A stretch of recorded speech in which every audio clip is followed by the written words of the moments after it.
Bien, bonjour à tous et à toutes. J'espère que vous allez bien. Donc aujourd'hui, premier petit cours en français. Plusieurs personnes m'ont déjà demandé un peu qu'est-ce qui était. Ils se demandaient, c'était pas clair. Je sais que c'était pas super clair, mais c'était dur à expliquer au complet. C'était quoi?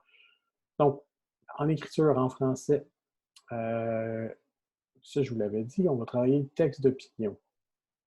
Pour le travailler, ce texte-là, ben, on va écrire. Chaque semaine, on va faire une partie du texte. On va faire ça comme si c'était un peu les ateliers d'écriture. Euh, donc aujourd'hui, on va voir les deux premiers aspects, c'est-à-dire la planification et la rédaction. Donc, planification, je vais vous expliquer un peu qu'est-ce que c'est que le texte d'opinion, qu'est-ce que je m'attends à voir. Puis la rédaction, ben, comment on rédige ça? Qu'est-ce que ça prend pour faire un bon texte d'opinion? Donc, en premier lieu, texte d'opinion, ben, bien évidemment, il y en a certains qui vont me dire dans la classe, ben, Nicolas, un texte d'opinion pour donner son opinion. Effectivement, le texte d'opinion, c'est pour convaincre quelqu'un d'un élément, d'un sujet quelconque, qui peut faire en sorte que essayer d'aider à changer d'idée ou vous faites des oraux d'opinion de façon très régulière, c'est sûr, avec vos parents. Donc, sûrement que vous êtes quand même habitué à ça, mais de façon écrite, c'est fait un peu plus différemment. Euh, donc, le texte d'opinion, c'est vraiment un texte pour convaincre. Okay. Normalement, si on, à ce temps-ci de l'année, on serait à peu près dans la rédaction de votre examen du ministère, qui serait justement une lettre d'opinion. Alors, on ne dira pas trop sur la lettre pour tout de suite, mais ça revient à la même affaire. C'est l'équivalent que ce soit lettre, que ce soit texte. On voit un peu la même chose. C'est le même pattern, c'est la même façon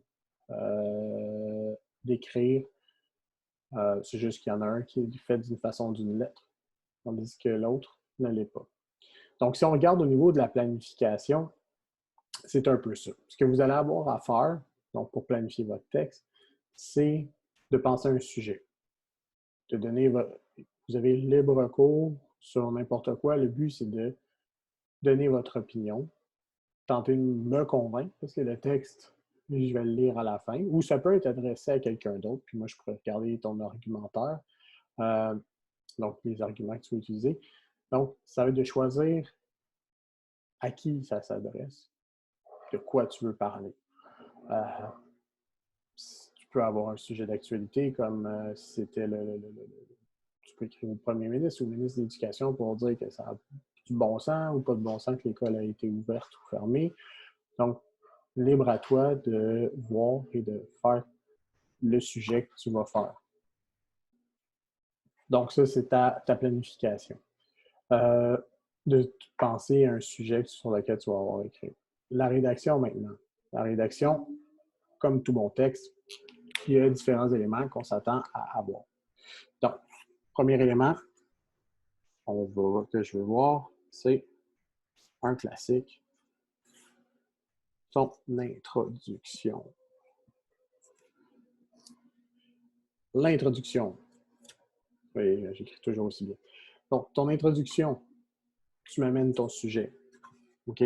Donc, tu présentes ton sujet. Tu présentes ton sujet et tu présentes ton idée sur le sujet. Okay? Je vais vous envoyer un document par rapport à ça. Donc, ça, c'est ton introduction. OK? Comme c'est classique, tu amènes les éléments, tu dis, OK, je vais vous parler de tel élément. Voici ma vision de la chose. Je vais parler du non-retour à l'école. Je ne suis pas d'accord. Donc, ça revient un peu à ça, ton introduction. Ensuite, bien évidemment, en deuxième lieu, tu as exactement, je l'ai entendu de l'autre personne, ton développement.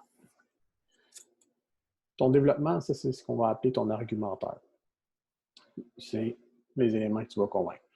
Comme dans beaucoup de textes qu'on a faits au courant de l'année, je veux avoir, normalement, oh, c'est mal écrit, 3 arguments.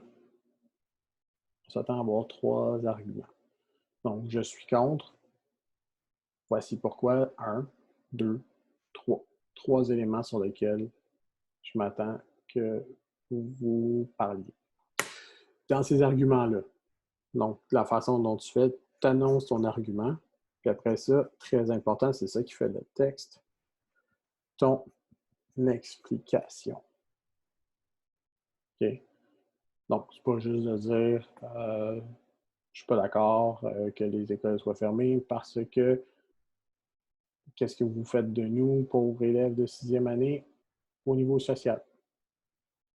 OK, c'est bon, c'est un argument, mais explique-nous pourquoi. Pourquoi est-ce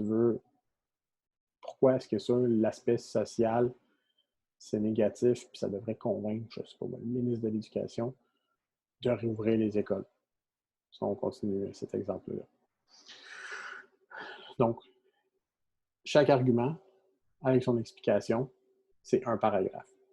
Donc, un paragraphe introduction, développement, un argument avec son explication, un paragraphe, deuxième argument, deuxième explication, deuxième paragraphe, troisième argument, troisième explication, troisième paragraphe. Donc, ça va être ça. Ensuite, bon, il va avec la finalisation.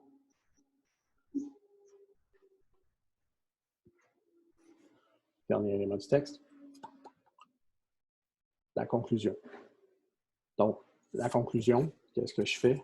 Je reviens sur mes arguments.